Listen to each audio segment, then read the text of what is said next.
What happens when the youngest among us become the most dangerous? Most kids dream of birthday parties and summer vacations, but what about the ones who dream of murder?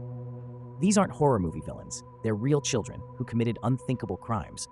From a 12-year-old who buried his victim under his bed, to teenage girls who wrote about killing in their diaries, brothers who slaughtered their entire family for fame.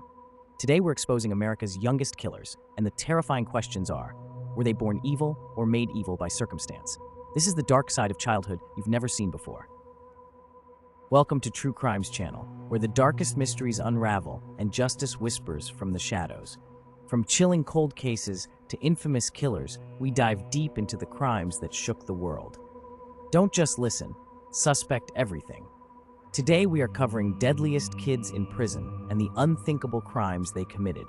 Do well to subscribe to our channel, like, comment, and share our videos. You can support us in any way you can for us to grow. We cannot forget you in our journey of success.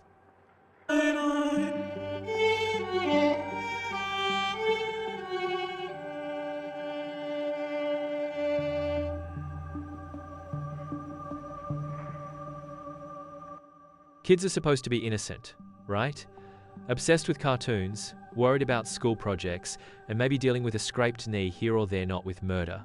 But this list is about to flip that idea on its head. Imagine children some barely old enough to pedal a bike committing crimes so violent, so horrific, they scar entire communities. We're counting down 9 real-life cases of some of America's youngest and deadliest killers. These aren't campfire stories or horror flicks. These are facts. From a pair of teenage brothers who turned their family home into a massacre site, chasing infamy through blood, to a girl who bragged about how good killing felt in her diary, to a young boy hiding a child's body under his bed, while the whole town searched for her. These are the chilling realities that defy everything we think we know about childhood. But this isn't just about shock value. We're digging deeper into their backgrounds, their homes, their heads. Were there warning signs? Could anyone have stopped them? And most importantly, when a kid becomes a killer, do they deserve a second chance, just the full weight of justice? Stick around, this isn't one you'll want to scroll past. And don't forget to subscribe for more chilling dives into the dark corners of the human mind. Let's begin with a case so disturbing, it shattered the quiet of an entire neighborhood. Case 1, Robert and Michael Beaver, Broken Arrow, Oklahoma. Summer night, July 22, 2015. It's the kind of suburb where nothing bad ever seems to happen until it does. In one large home filled with 7 kids and 2 parents, 2 teenage brothers, Robert, 18, and Michael Beaver, 16, weren't playing video games or watching TV. They were preparing for something unthinkable. These brothers weren't your average teens. Homeschooled, isolated, and withdrawn, they barely registered to the neighbors. Their world revolved around screens, violent games, disturbing online forums where mass shooters were glorified. Robert was the ringleader, intense and consumed by dark thoughts. Michael, his younger brother, followed in his footsteps. That night, their plan unfolded. They had been stockpiling knives in secret, hiding them throughout the house. They started by coaxing their 13-year-old sister into a room under the pretense of playing a game. When she let her guard down, they attacked. Robert led the assault. Dozens of stab wounds. She didn't stand a chance. Their mother, April, heard the screams and ran to help, but she became the next victim, stabbed repeatedly, overwhelmed. Then their father, David, stepped in only to meet the same fate. One by one, the siblings tried to escape. A 12-year-old brother managed to lock himself in a bathroom and called 911. You can hear the terror in his voice. They're killing everyone. But Michael, pretending to be injured, convinced him to open the door. He was killed too. By the time it ended, 5 family members were dead. Mom, Dad, 2 brothers, and 1 sister. A 13-year-old girl, Crystal, survived the attack. So did the youngest, just 2 years old, spared only because she was too young to pose a threat or remember anything. Robert and Michael fled into the woods, covered in blood. So why did they do it? The answer? Chilling. They weren't just trying to escape their home life, they were chasing fame. They had plans to kill at least 50 people, beginning with their family and then expanding outwards. They wanted to be remembered like the Columbine shooters, only more successful. They even talked about earning a Wikipedia page and becoming household names. After Crystal survived and named them, police used dogs to track the boys down just hours later. They were caught hiding in the woods. When questioned, they laid it all out. They wanted notoriety through death.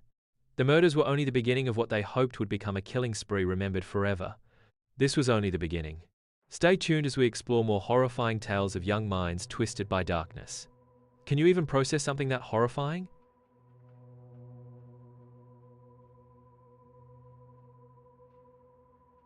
In the courtroom, it's grim and cold. Robert the ringleader's it's emotionless. He gets life in prison, no chance of parole. Michael, his younger brother and accomplice, also receives life, but with the possibility of parole one day. Crystal, the surviving sister, delivers gut-wrenching testimony these were her brothers, her childhood protectors, who turned into butchers.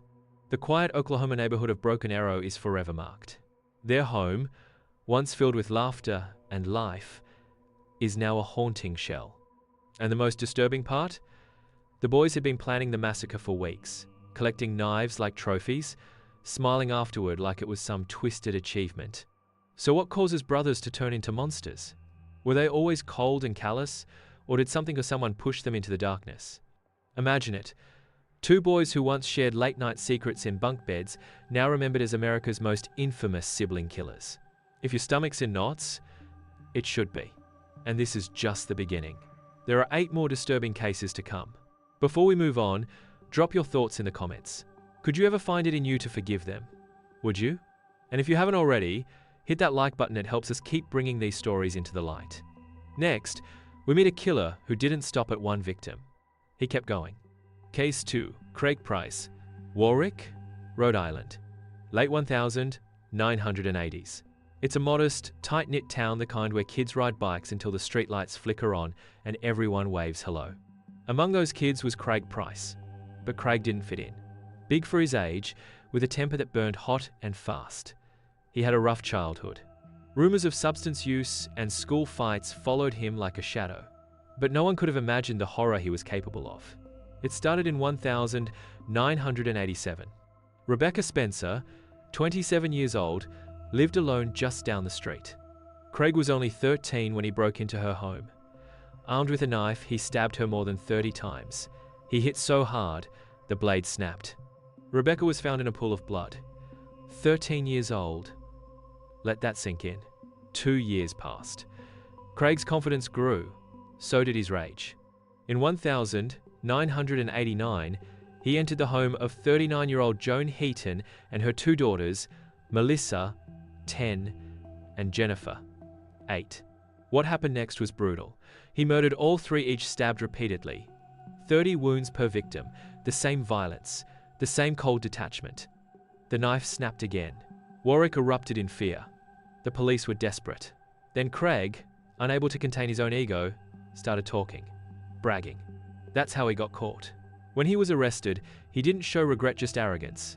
He was sentenced to life behind bars, where he remains to this day. The horrifying part? His killing spree started at age 13. Some blame bullying. Some point to substance abuse. Others wonder if he was simply born broken. Either way, his story is chilling. And if you're shaken now, good, because it's only going to get darker. Now imagine the killer is even younger. And the victim? Just a child. Case 3. Eric Smith. Savona, New York.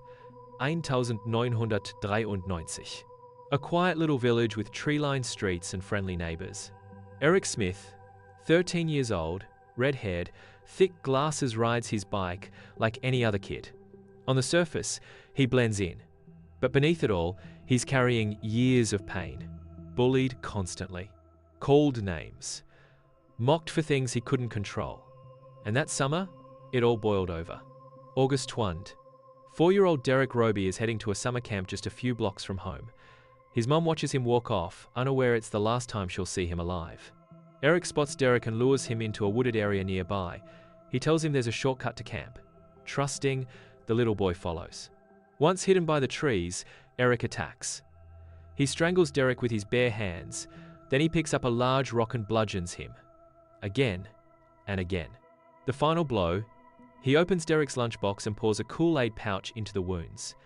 A chilling act with no clear meaning, just cruelty. Eric goes home like nothing happened. For a week, the town is frantic. Search teams scour the area. Who could do this? Everyone asks. No one suspects Eric. But the guilt bubbles up. Eric tells his mother. She brings him to the police. In court, he's tried as an adult and sentenced to 9 years to life. He remained behind bars for nearly 3 decades until his release in 2021. The entire time, Derek's parents fought against his parole. For them, every hearing reopened a wound that never truly closed. Eric was only 13. His victim was just 4. How does a child get to that point? Was it rage, trauma, or something darker inside? Whatever the reason, one thing's for sure, we're just getting started. The next story? It'll make your skin crawl. Savona still whispers his name like it's a curse.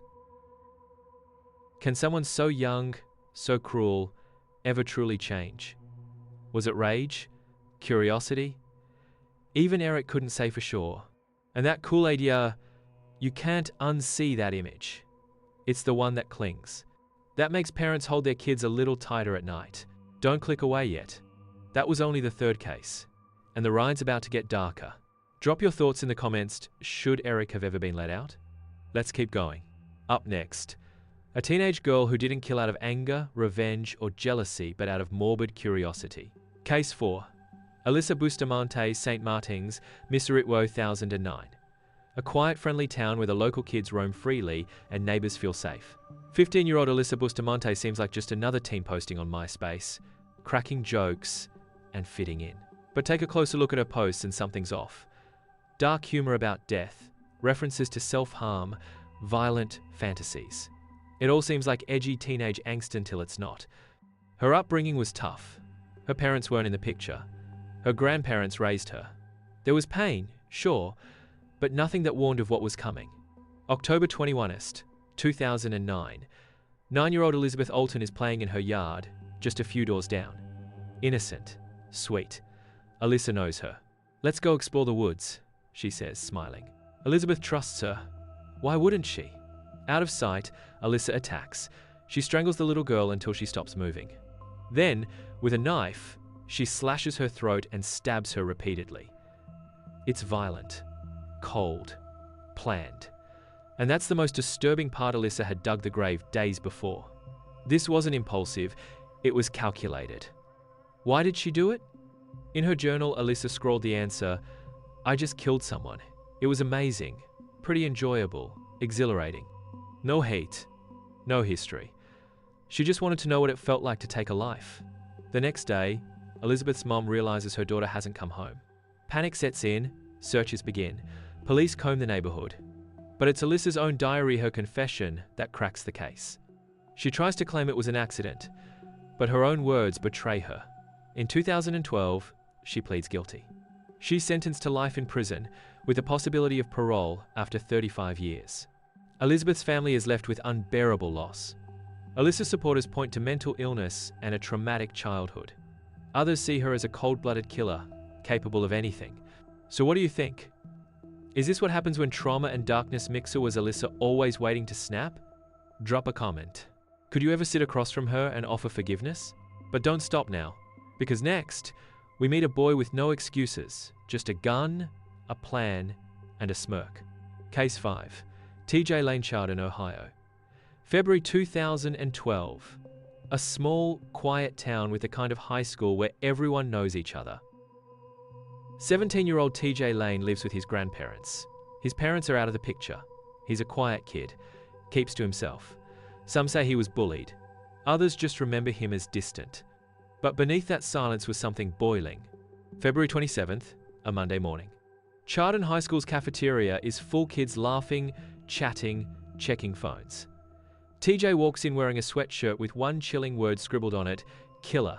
No one takes notice until the shots ring out. Bang, bang, bang. 6 bullets in seconds. 3 boys, Daniel Palmerta, Demetrius Hewlin, and Russell King Jr. fall, fatally shot. 3 others are hit. 1 survives, paralyzed. The cafeteria erupts in panic. Students scream, teachers duck and shield, and TJ? He walks out like he's done nothing wrong, calm, silent. A teacher pursues him. He's caught a mile from campus. No long manifesto, no heartfelt apology. Why'd he do it? No one gets a straight answer. Maybe he was bullied. Maybe he wanted revenge. But he never really says. In court, TJ mocks the victims' families, smirking, wearing a shirt with killer written on it again. He flips them off. No remorse, no humanity. He's sentenced to life with no parole. But that's not the end. In 2014, he breaks out of prison with 2 other inmates. They're caught the same day. But the audacity, the arrogance, Chardon High and the town will never forget the pain he caused. So, what makes someone like TJ snap? Was he evil? Or did everyone just miss the signs? And here's the question for you. Can someone who shows no remorse ever be forgiven? Courtroom scenes rarely freeze time, but this one did. TJ Lane strolled in with the word killer scrawled across his chest like a punchline to a tragedy. No remorse, no apology. Just a smirk. He looked grieving parents dead in the eyes and laughed. The judge didn't flinch. 3 life sentences. No chance of parole. That should have been the end. But it wasn't. In 2014, just a year later, TJ escaped prison. For 6 hours, terror gripped the town of Chardon all over again. Parents locked their doors. Kids clung to parents. It felt like déjà vu only this time. He was outside the wire. Thankfully, authorities caught him. But that smirk? It still haunts people. And it begs the question, was TJ made this way or born with something missing inside? Can someone who laughs at funerals ever be saved? Tell me below, does a kid like TJ ever deserve mercy? Because next up, we enter the bedroom of a 14-year-old boy with a horrifying secret beneath his bed. Don't look away now. Case 6. Joshua Phillips. Jacksonville, Florida. Nila Dunedafte. The kind of neighborhood where the sun's always shining and baseballs thump against mitts on warm afternoons. Joshua Phillips was part of that picture. 14, tall, quiet, obsessed with baseball. No one suspected he carried a darker story behind that shy smile. But at home, life wasn't so sunny. His father ruled the house like a drill sergeant, strict rules. Short fuse, no second chances. Joshua knew better than to make noise, cause trouble, or bring shame home. And one day, that fear led to something unthinkable. It's November 3rd. 8-year-old Maddie Clifton, bubbly and full of energy, stops by to play. She and Josh were neighbors. Friends even. They toss a ball back and forth. Then the ball goes wild. Maddie gets hit. Her eye swells. She starts crying loudly. And Josh freezes. He panics. Not because he's hurt her, but because his father might hear. Might explode. So instead of helping, he makes a horrific choice. He pulls Maddie into his house, into his room. She's crying, bleeding. He picks up his baton, swings. Hard. Her skull cracks. But she's still alive. So he grabs a knife and finishes it. The aftermath? He hides her body under his waterbed, presses the mattress back down, smooths the sheets, and for 7 days she sleeps on top of her, goes to school, eats meals, hugs his mom, all while Maddie's lifeless body is decaying inches below. Her family panics. The neighborhood rallies. Flyers go up. Volunteers scour the woods. Joshua joins the search, hands out posters with her picture on them, acts like any other concerned neighbor, until his mother notices something strange. A foul smell, a wet spot on the floor. She lifts the corner of his mattress and screams. Police arrive. Joshua is arrested at school. He tells them everything.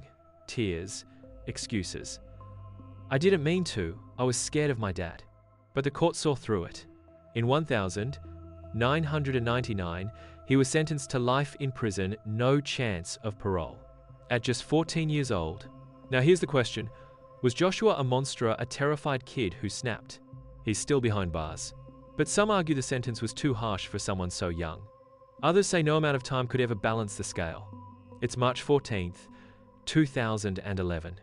A modest apartment in Jacksonville. Christian's mom steps out briefly, just minutes. She leaves her boys alone. Christian, 12, and his little brother David, just 2. By the time she returns, everything's changed. David is unconscious.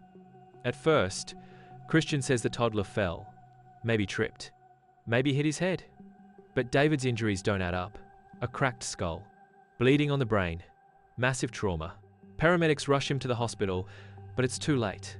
David dies. Doctors are stunned. These aren't just bumps and bruises. They're brutal, forceful, consistent with a severe beating. Investigators look closer. Christian confesses.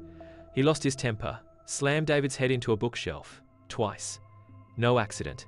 He didn't call for help, didn't cry. Just sat there until mom came home. Now Florida faces a dilemma. Try a 12-year-old as an adult, or admit this child was failed long before he ever raised a hand. Prosecutors initially push hard first-degree murder. Life in prison.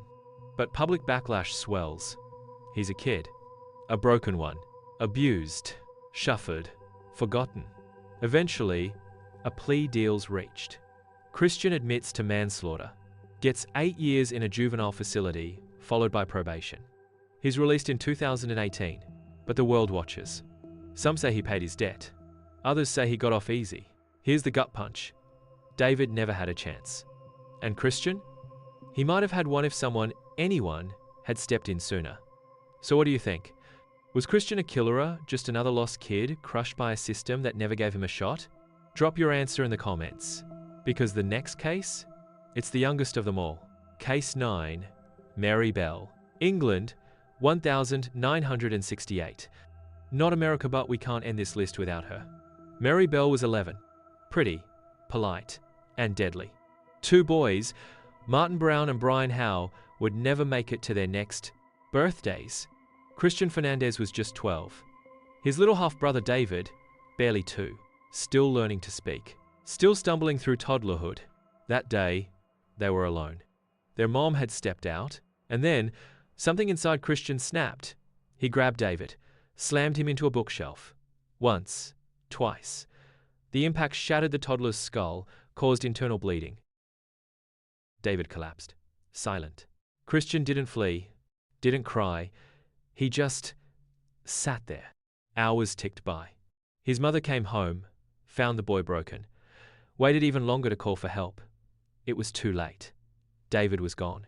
And the blood was on a child's hands. The world reacted with outrage. News headlines. Debates. His mother faced charges. But the spotlight was on Christian, a 12-year-old killer. Why did it happen? Most pointed to trauma, anger, and a life of instability. Years in the system, abuse, neglect. The court showed Messino adult prison, no life sentence. Just juvenile detention until 19. Now, he's out. A free man. But he'll always carry that past. And David? He never got the chance to grow up. So what do we make of Christian? A child failed by the world or a danger hiding behind a young face? You feel that tension, right? The grief and confusion? It's real. And it's hard.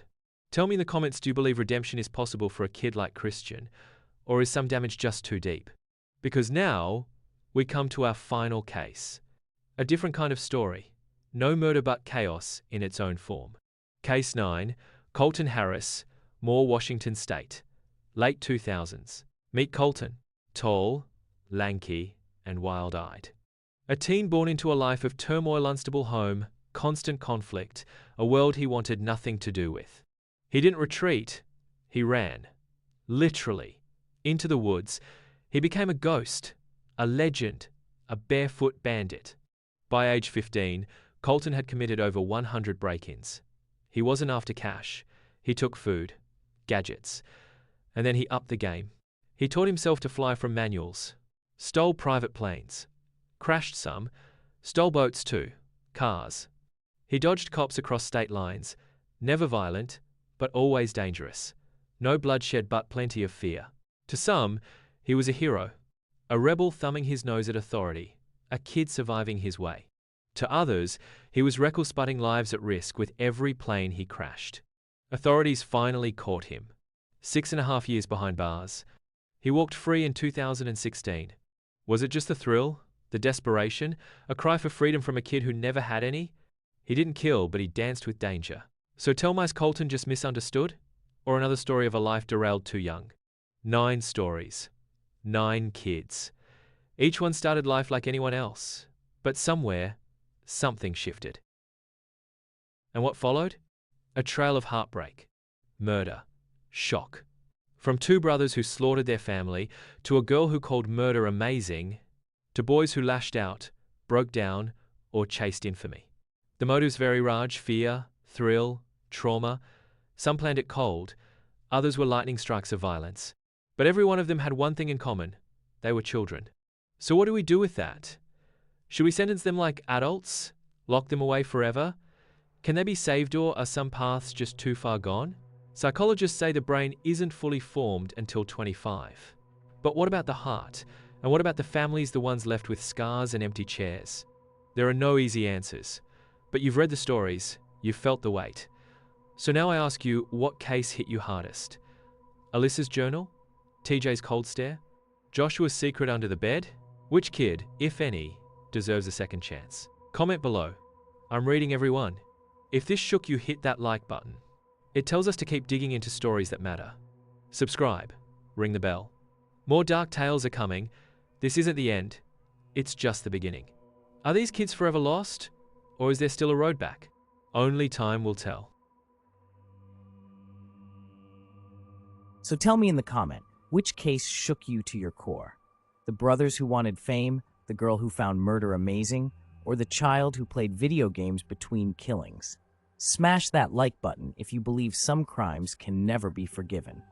And hit subscribe, because next time, we're exposing the babysitter who got away with murder until her diary revealed the truth. This is True Crimes, where the darkest stories are always true.